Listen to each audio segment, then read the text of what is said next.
Welcome to Goblin-Inc. I'm your host Ace of Spades.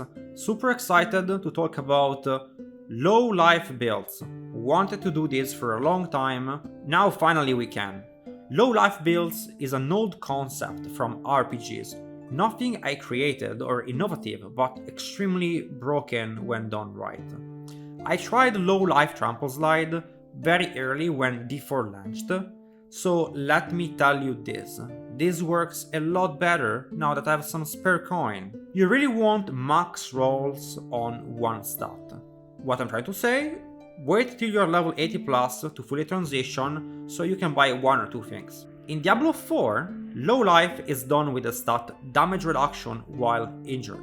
This stat scales twice as hard as other damage reduction modifiers and can reach stupidly high values of over 40% per piece, meaning we can achieve above 80% DR while injured, making our remaining life or shield 5 times as strong if we stay below 35% life. The minimum for it to feel good, in my opinion, is to achieve 75% damage reduction while injured, but going above 80% means a massive boost. The videos I recorded for this are done at 75% DR, but I've improved my gear a little bit since, and now I am about 78.4. Now, in theory, all remaining HP is actually worth 20k. If you have 4k remaining HP, it's worth 20k, because DR. Later, I will show you a trick to always keep this 4k life in the bank. Very important, because normally you only play with the shield up all the time with some tricks. And this 4k HP is like, okay, I fucked up. I still have 20k HP, which is still more than what I would have normally not playing low life. So absolutely ridiculous. So our main HP is now barrier instead, okay? With 5 points in Earth and Bulwark, you will need 60% barrier generation bonus from gems or gear to max out your shield. Shields can't go above 100% of your base life value. More barrier generation will simply increase your damage further, but not actually increase the size of your shield. This build, because of that, has quite a few changes to the previous versions of Bulwark. You can consider this as a super late game, let's have fun. It's like going from a Volkswagen to a Lamborghini, okay? The Volkswagen is fine, but the Lamborghini is a lot better. It consumes a lot more gasoline, but it's worth it. So the changes to the Paragon, the talents, gear and boons have been adapted, and even more importantly, the gameplay loop is different. So let's start with that. Okay guys, so the gameplay loop for this build. So now I wanted to show you first what happens when you take damage below your threshold of injury. So right now I am below my 4k allocated HP. So if this happens, it's usually because you've made a mistake or something like that happen, and I call this my second lease on life. I always want to have 4k HP in the bank, because as we play injured, our life is worth 4 times as much, 5 times as much. So what I do is I try to find an aspect and put it on an item. The aspect is the Skinwalker, which heals us when we shapeshift. So in this case, it's not a good one. You want one as low as possible so that you can control the amount of healing that you have. Put the item on. Right now we have 1k HP. We want to try to keep 4k HP. So I heal up. And that will be enough. I have a little bit too much. But yeah, I need a smaller aspect. But in general, this is fine. And right now, you were able to recover the HP you had lost. You want to do this in between pulls. It doesn't happen often in the dungeons to me. Maybe once or twice in the dungeon, my shield will go down if it's a very hard dungeon. And I will stop a second, use my tunic, and refill my second lease on life. This really makes the build go from, it's already pretty much, if you have, how much is my shield? My shield is 8k.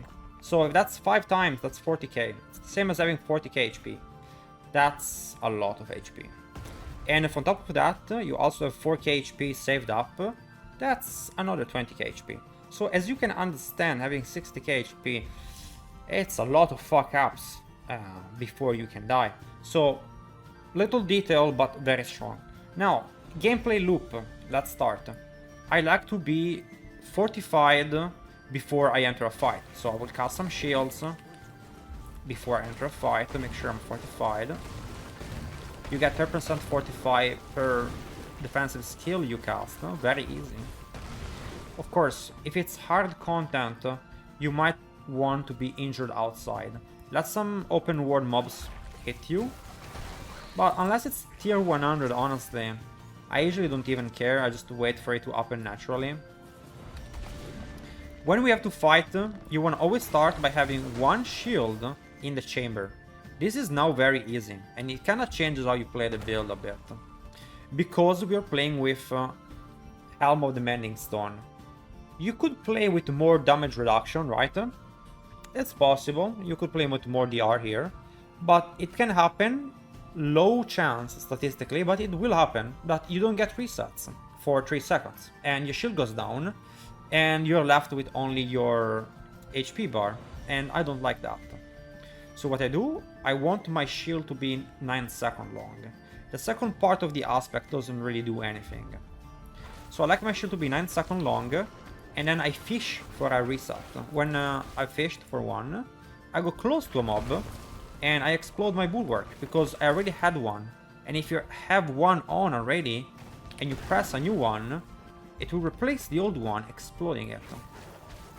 And this allows for a more defensive playstyle where you only go in and out when you have the shield. But honestly, most of the time I do play like an ape and I just, you know, stay in and spam bulwark because I'm playing brain dead. But if you want to play well, you can do that. And you're probably several times more tanky that way. Now, the other skills, Hurricane, you want to cast it in the beginning of the fight. You want to go in with your Hurricane up. It's 20% DR, no surprise. Poison Creeper. Try to hit as many ranged mobs as you can, as they are the more dangerous one. And poisoning them will reduce the damage, and we get a 20% crit chance bonus from it. Cyclone Armor. I like to use it when I'm stuck between mobs and I want to get out. I push them away and run. But generally speaking, it's not something I use almost at all. It's mostly just for the DR it provides. And Petrify, I've talked about it in every one of my videos. I use this on elites, or any fight that looks rough. There is some white mobs I consider dangerous, and if I see one, Petrify, boom, go kill them first, and then the fight is a lot easier when you take out problematic targets. And that's gonna be it for the gameplay loop. I hope you liked it. Let's go talk about gear and aspects next. So, gear and aspect for this build. So, we're gonna start to talk about the biggest item, which is your helm in this case, because we are running the Crone stuff to play low life, because we are in need of the Earthen Bulwark is increased by 6 seconds duration. That's because if you are out of your Earthen Bulwark, you're at 1 HP. And that's really bad. So we want to increase the duration, and that is why you cannot play with Tempest Roar in this build. It is necessary to have one more defensive aspect for your helm. For stats, you want to have Barrier Generation, basic skill attack speed, cooldown reduction, and if you can, armor would be better than willpower. For chest, you want to have armor, damage reduction modifiers, and you want to be using basic skill grant damage reduction as your aspect of might. The gloves, lucky hit chance to reset the cooldown of your ultimate, and of course resetting the cooldown also of your poison creeper. Attack speed, crit damage, crit chance are the other stats you want to have. And here you can imprint Crush Stone aspect. Pants, very important. Those are one of the most important items, because we have damage reduction while injured on this piece. You cannot have damage reduction while injured on chest. You cannot have it on helm. It can only be found on 3 places. One is the pants, one is your boots, and one is your amulet. It is necessary you have this stat on all 3 of those places, and it needs to be pretty high rolled. It cannot be low rolled. Now, I don't have a very well rolled pants, so I'm losing about 20% damage reduction because I don't have it maxed. The more damage reduction while injured you have, the more valuable it gets. I am at 74% damage reduction, and I could be getting above 80%, which means I will be taking 25% less damage. Massive damage improvement. Stats, you wanna roll as many DR mods as you can on this, of course, and disobedience aspect. For gems, I didn't talk about it, but we are gonna be running damage reduction while fortified. On your boots, you wanna have movement speed, and of course, damage reduction while injured is a must-have, as we talked about already. The second must-have stat is total armor while in werewolf form. Very important so that you can have armor cap for tier 100 dungeons, which is 12.500 armor. To have that much, you need to have 2 stats with total armor while in werewolf on boots, and preferably on your amulet, which I don't have, and I'm not armor capped because I don't have good gear. But ideally, you wanna have that. You can also use armor pot to compensate for that, which is what I am doing right now. All stats or will on the boots are fine. And for our weapon, you wanna have a Crone staff. You don't care about the item level. You really only care about damage to close enemies and damage to crowd control enemies, because Bulwark does not scale based off your weapon level. For your amulet, you wanna have Nature's Fury. It needs to be maxed out. It has to be 12 seconds. You cannot play the build without it. You need to have also damage reduction while injured, because of course you need all 3 rolls to play this build in a viable state.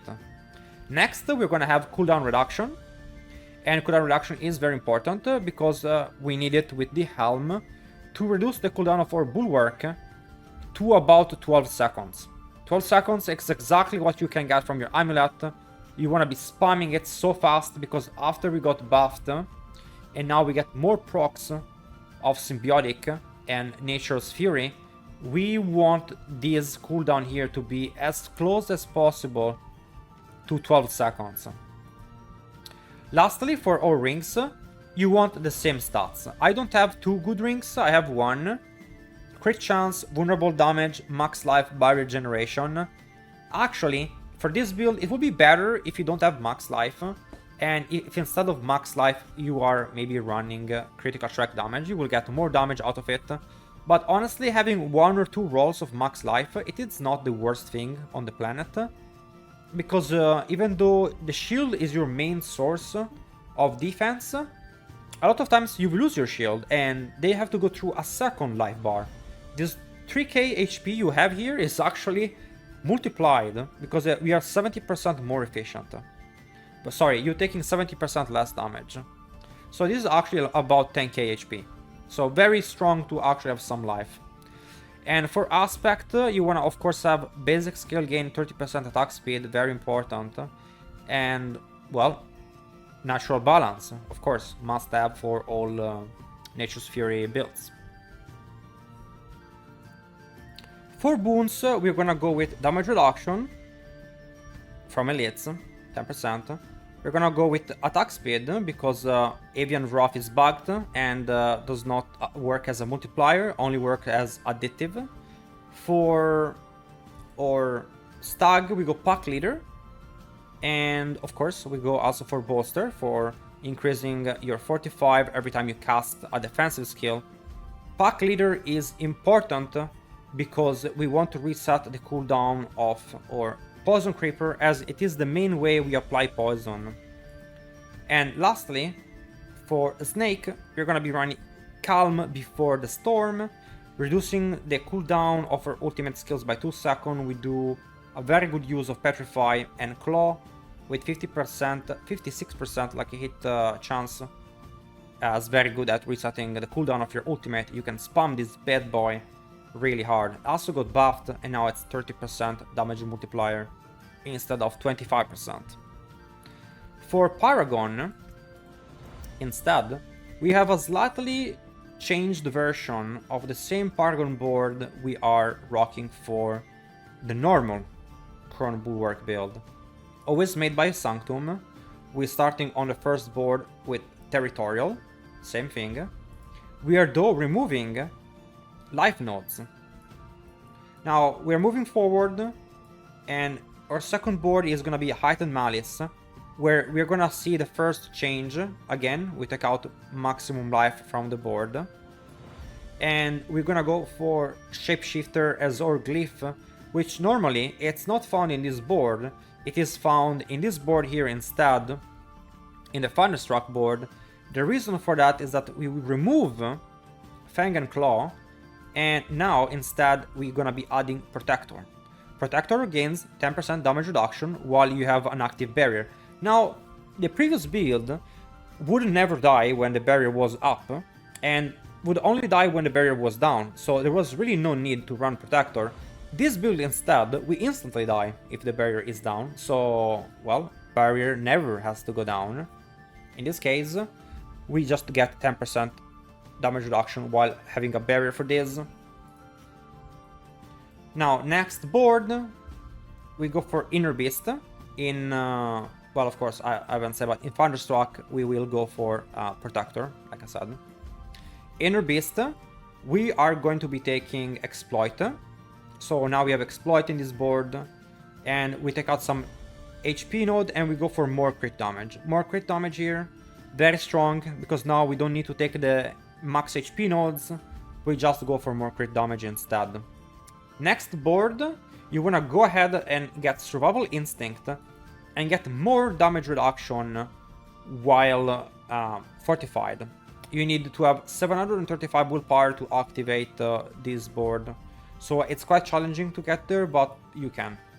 In this case, for us, we are getting 440 intelligence, so I am prioritizing activating those rare glyphs here, but it's totally possible with good gear and getting one more willpower roll to get the Bulwark and get your 4% mitigation. I just don't have perfect gear for the build yet.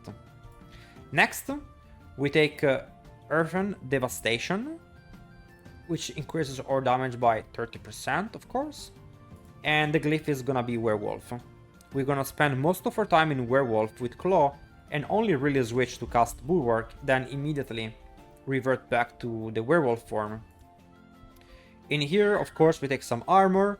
We do not need to activate all the rare nodes in this board. Here we're really just going here for the legendary node and for the glyphs, and that's why we keep them last.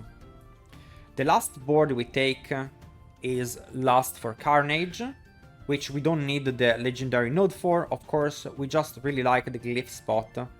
And we take Undaunted, which gives us damage reduction. The more fortify we have, we always stack or fortify super high.